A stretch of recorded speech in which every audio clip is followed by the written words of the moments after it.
We didn't exchange numbers. We didn't even ask each other's names. But the way she smiled before leaving, it stayed with me. And in that smile, there was something that refused to leave my thoughts.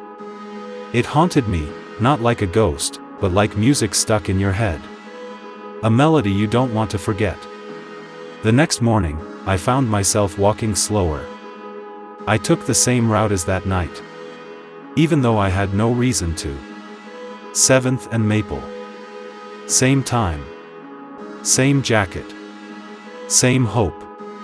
That maybe fate could be more than just a one-time thing. But she wasn't there. I stood for a while, pretending to look at my phone. Swiping through messages I didn't care about. Answering none. Because the only message I wanted was for her to show up again. 3 days passed. Rain turned into cloudy skies. But my mind stayed on her. Then, just when I began to think it was all in my head, the small bell above the cafe door rang. I looked up.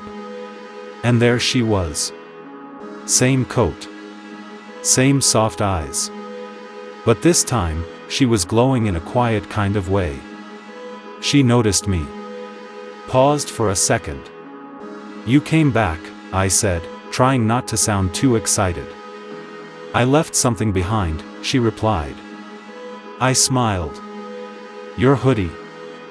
"No," she said, her voice like a whisper. A piece of calm.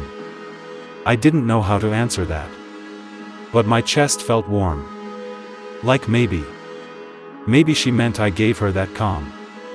We sat at the same table, near the window. 2 hot chocolates, again. The silence between us didn't feel awkward. It felt chosen. She told me little things. About how she sketches in her notebook when she's alone.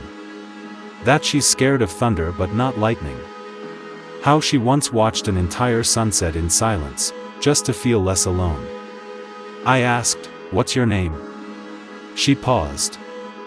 Thought about it like it mattered too much. Then said softly, "Call me Elia." She didn't say it is Elia. She said, "Call me Elia." A choice.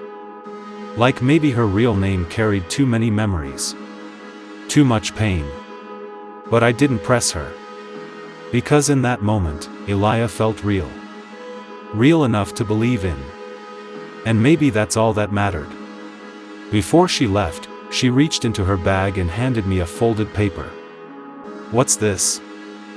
I asked. "A sketch," she replied, walking away. "It's how I remember people." I opened